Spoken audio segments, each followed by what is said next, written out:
Poštovani prijatelji, braćo i sestre, dobar dan, dobrodošli i pomaže vam Bog. Nastavljamo sa vašim pitanjima. Volio da pomaže Bog i dobrodošli. Bog ti pomoga, serdar, bolje te našo. Sve kako treba. Sve kako treba, idemo odmah. Krećemo.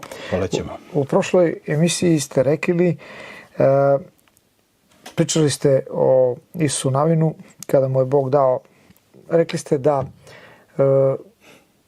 zlikovca tog da likvidira, ali zašto i njegovu porodicu? Rekli ste da žena ili familija daju podršku satanisti, da su oni znali šta radi, ali su ćutanjem njemu to odobravali i rekli ste da je to i da je Bog dao zadatak i da njih pobiti. Zašto njih, kako oni to daju podršku? Hoću malo da pojasnimo te gledalcima to. Ja sam pričao o jednom događaju vezano za Avigeju. Kad me neko pita ovde koja mi je omiljena ženska ličnost u Bibliji, ja sam spomenuo Avigeju, ona mi je ovako prirasla za srce. A pitanje je događaj kada je jedan bivši Davidov prijatelj, kome je David jako puno pomogao, da se on razvije i da razvije svoj biznis, sarađivali su po raznim pitanjima i bili su prijatelji, i kada je izraelski car Saul jurio Davida da ga ubije, jer je bio ljubomoran na njega, pošto je David svojim radom, pobožnošću, veštinom postao najpopularnija ličnost u Izraelu, i Saul je video da će David da preuzme vlast u Izraelu. Jednostavno bio je ljubomoran na Davida, hteo je da ga ubije iz čista mira.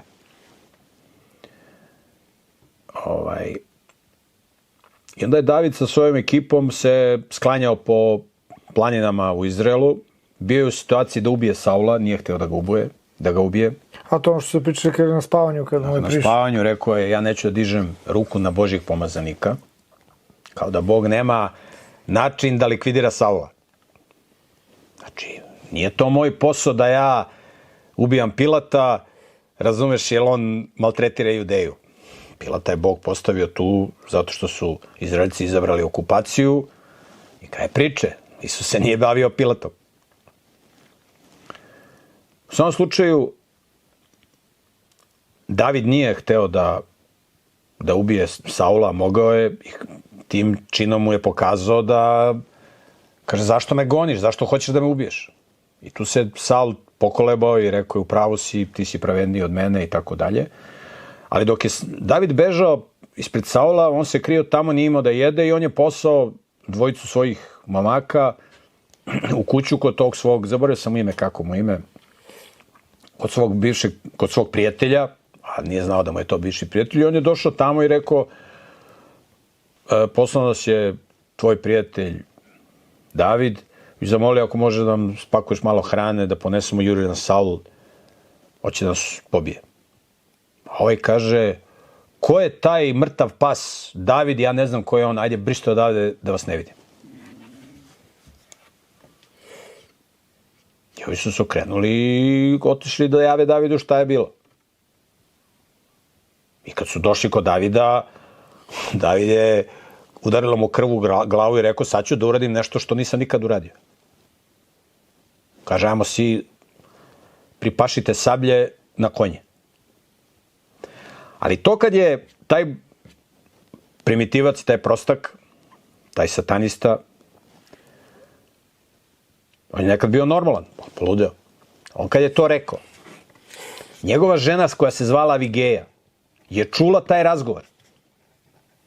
Ona je mogla da ćuti, da kaže i da da podršku svom nenormalnom mužu. Ona je odmah pozvala sluškinje, stavite hranu na kamile, brzo i krećemo. U onom pravcu gde su krenula na 2 čoveka. I to je bilo ekspresno, svi su se sluškinje digle, njen muž nije znao. Ona je bila gospodarica u kući, sebe on bavi šta rade sluškinje po kući i šta se radi u kuhinji i u magacinu sa hranom. I ona je krenula sa kamilama u pravcu odakle su ova 2 čoveka otišla. I oni idu, David, i vide kako im se približava u sumrak, približava im se četa ljudi. na konjima. I ona kaže ovim svojim sluškinjama, stanite ovde i čekajte me. I ona siđe sa kamile i krene peške prema Davidu. I David ide i vidi žensko čeljade. Šta je ovo? Kaže, ko si ti, bre? Ova klekla pala glavom dole na zemlje, kaže, gospodaru moj Davidu, ja sam Avigeja, žena od ovog problematičnog čoveka. Tako da je živ gospod, nemoj da uradiš to što si ne umija da uradiš. Evo misli, ja sam ponela malo hrane da se okrepite ti i tvoji ljudi.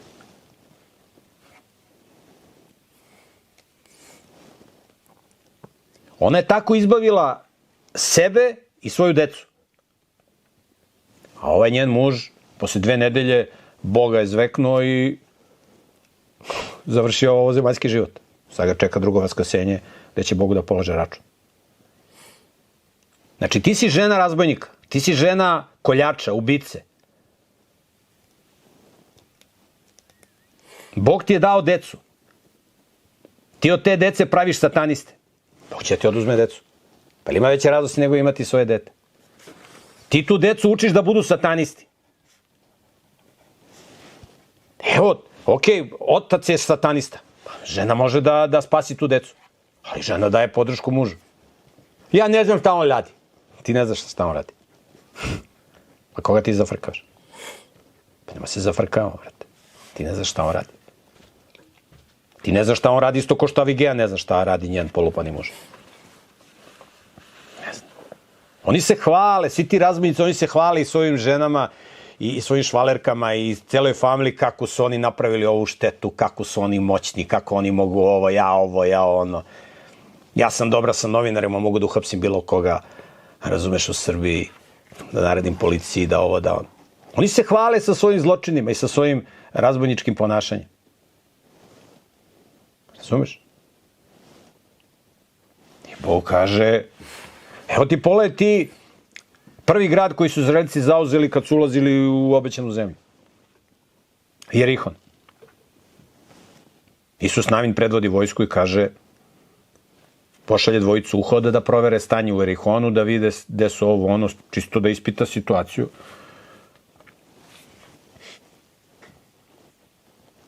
I ova dvojica uđu. Međutim, ovi ih provalili. Aha, da su umjesi. Da su ušli.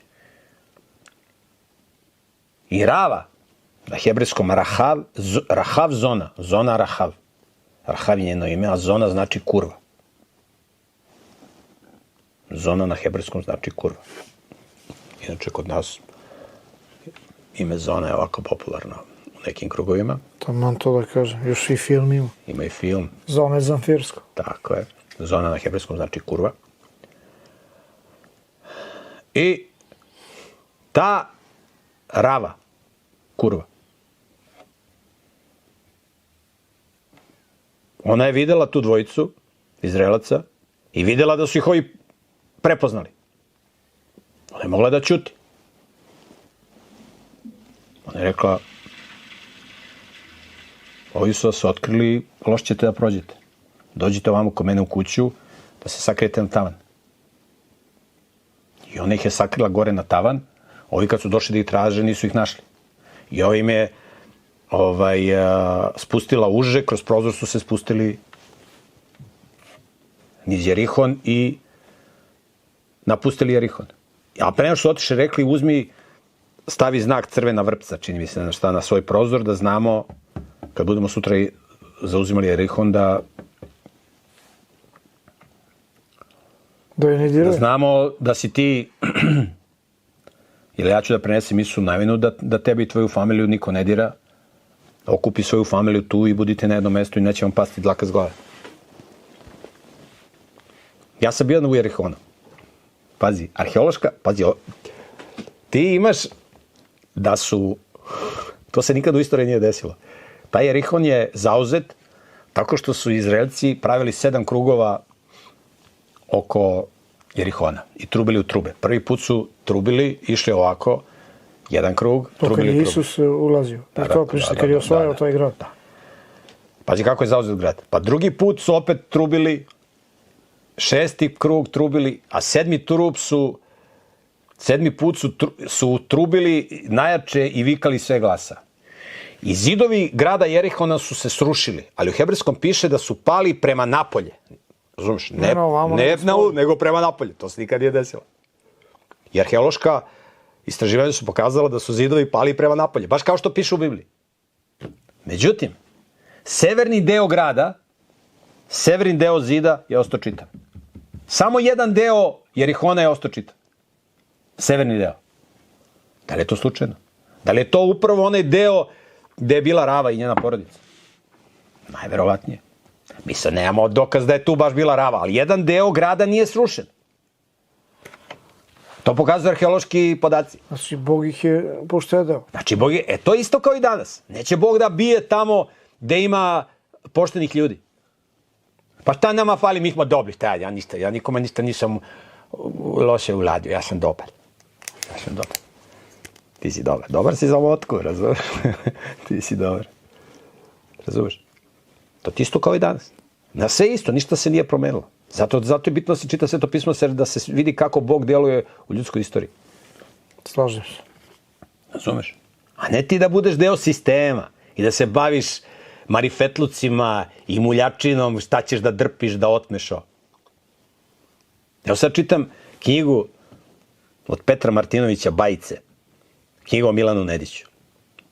Opsežna biografija o najvećem junaku 20. veka, čoveka koji je spasio najviše ljudskih života u 20. veku. I možda u celoj našoj istoriji. I pazi ovo. On je na početku svoje karijere bio postavljen, pošto je bio pošten i vredan i sposoban i ovo, razumeš, da bude u gardi kralja Aleksandra Obrenovića, koji će 1903. državnim udarom da smaknu engleski plaćenici u Srbiji i da dovedu Karađorđevića. Engleski ljudi, tako. I sad pazi ovo. Pazi kakva je bila atmosfera na dvoru vladalačke kuće Aleksandra Obrenovića. To su bile takve intrige. To su takve bile podmetače. Oni su se klali, svo to dvorsko osoblje, ko će da se dočepa većeg kolača, većih privilegija, ovo ono. A znali su za šta? Prevrat ili ne? Ne. Nego tamo na dvoru. Ovo je pre prevrata pričam. Znači, šta se radi na dvoru? Pa to je isto kao i danas što se govori. Isto kao danas. Ali pazi ovo, ali ovo, sad što ćeš da čuješ, to, ja ne znam da se to danas radi. To što se onda radilo. Sad se radi neke druge gadne stvari. U ono vreme, pošto su bile takve intrige i takve nameštike, oni su ljudi sa dvora koji su poznavali Milana Nedića da je pošten i ovo i tako dalje. Oni su mu rekli, vidi, trebaš da piješ otrov, arsenik, to je jedan od najjačih otrova. Da piješ u malim količinama, da ti se organizam navikne na taj otrov. Jer postoji mogućnost da budeš otrovan, kao mnogi od nas ovde. Jer ovo je borba krokodila u reci Nil, razumeš? To ti je ono, jedan drugome da se krvi napiju. Tu nema, u demokratiji nema brat, prijatelj, ovo, postoji samo interes. I Milan Nedić, kao mlad oficir u gardi Obrenovića, on je pio taj arsenik u malim količinama. Šta, da se telo adaptira? Da se organizam adaptira za slučaj da ga otruji, da organizam bude, da ima pripremljen kakav takav odbrambeni mehanizam. To su radili skoro svi na dvoru. To ti je slika satanizma, to ti je slika demokratije, to ti je slika Jerihona, to ti je slika ludila koje postoji 6000 godina od stvaranja sveta. I onda Bog to zatire. To Bog zatire. Može, takvi mu ne trebaju uopšte. Oni koji šire smrt, Bog ih toleriše. Zato Bog kad se otkriva Mojsije, on kaže, kad Mojsije kaže, Bože, reci mi ko si ti, a Bog kaže, ja sam Bog žalosti, milosti, spor na gnev, obilan milosrđe. Tako da, to je odgovor na tvoje pitanje zašto je Bog rekao. Znači, Bog ti je dao, ti uništavaš to što ti je Bog dao, Bog ti to oduzima. Završena priča. I daje upozorenje svima koji se budu ponašali kao ti, kako će i oni da prođu. Tako što će tebe da sankcioniše na određeni način.